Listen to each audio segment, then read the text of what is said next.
Assalamualaikum warahmatullahi wabarakatuh. Perkenalkan, nama Ibu adalah Ibu Nur Hidayanti. Ibu kebetulan mengajar di kelas 3 Pintar. Nah, kali ini Ibu akan menyampaikan sebuah pembelajaran tematik, yaitu pelajaran PPKN. Ya, melalui video pembelajaran kali ini, Ibu akan sampaikan tujuan pembelajarannya, yaitu siswa mampu memahami makna keberagaman di Indonesia, dan yang kedua yaitu siswa mampu mempraktekkan bentuk keberagaman di lingkungan sekitar. Nah, dalam pembelajaran minggu lalu kita sudah mengenal arti atau makna dari setiap butir sila dalam Pancasila, begitupun dengan lambangnya. Ya, di Pancasila itu ada 5. Yang pertama ada lambang, yaitu lambang bintang. Yang kedua itu ada lambangnya adalah rantai. Yang ketiga yaitu adalah pohon beringin. Nah, hari ini kita akan membahas 2 sila, yaitu sila yang keempat dan sila yang kelima.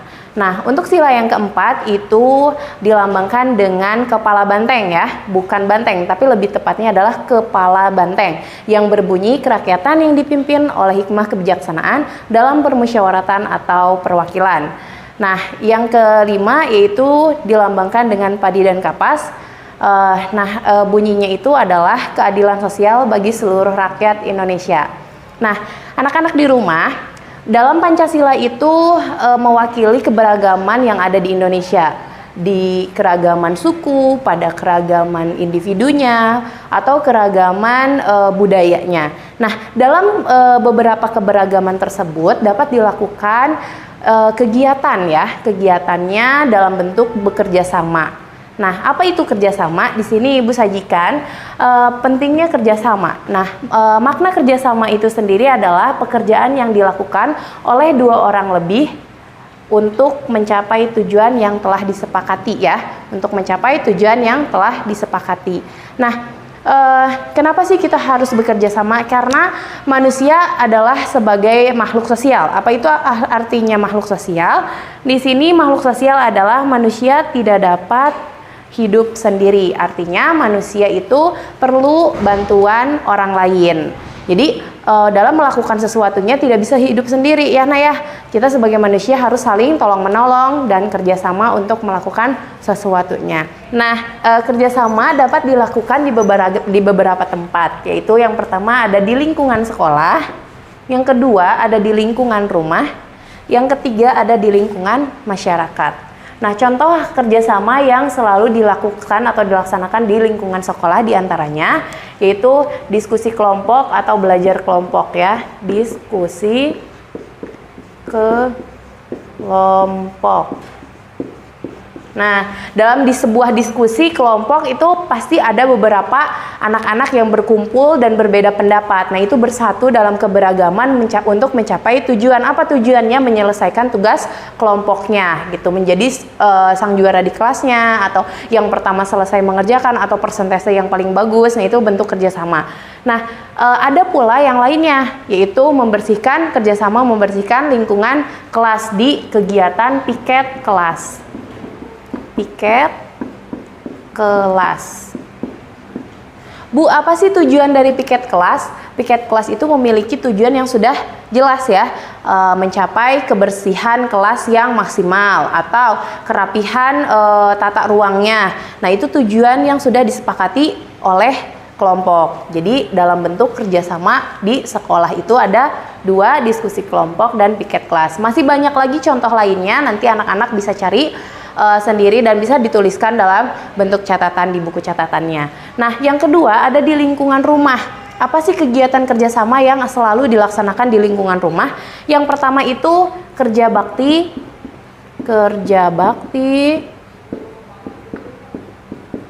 membersihkan rumah,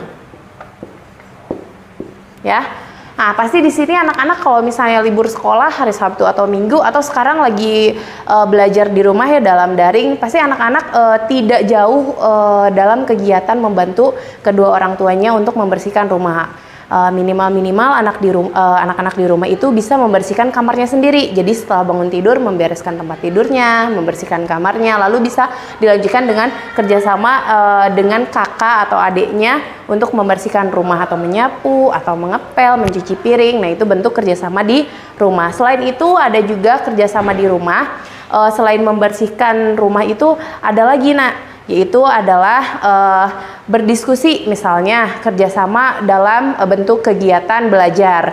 Kalau misalnya siswa di sini tidak mengerti tentang pelajaran di sekolah, bisa kerjasama dengan kakaknya atau menanyakan materi yang belum dipahami atau menanyakan kepada ibu atau ayahnya di rumah. Itu bentuk kerjasama juga dalam belajar di rumah.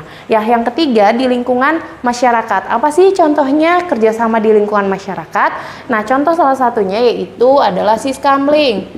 Siskamling ya, bentuk keamanan yang selalu dilaksanakan pada malam hari. Biasanya anak-anak itu menyebutnya yang kata-kata terkenalnya ya, ronda malam misalnya, keliling-keliling untuk menjaga keamanan lingkungan.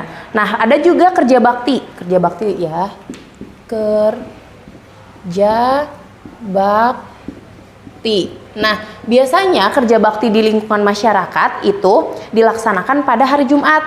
Sering disebut dengan kata jumsih ya, Jumat bersih. Kerja bakti dalam membersihkan selokan, kerja bakti dalam mencabut rumput-rumput liar di depan rumah atau di jalanan, di kompleks, ataupun menyapu halaman dengan tetangga, berkumpul bekerja sama demi terciptanya lingkungan yang bersih dan asri.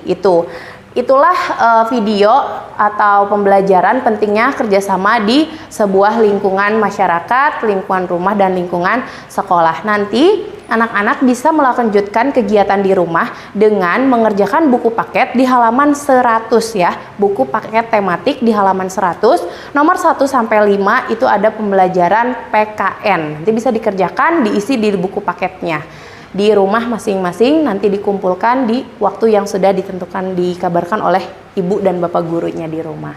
Semoga pembelajaran kali ini dalam waktu singkat, semoga materinya sampai kepada anak-anak dan paham ya anak-anak untuk mengenai pentingnya kerjasama. Terima kasih telah menyimak video pembelajaran kali ini. Ibu tutup, billahi taufiq wa hidayah. Wassalamualaikum warahmatullahi wabarakatuh.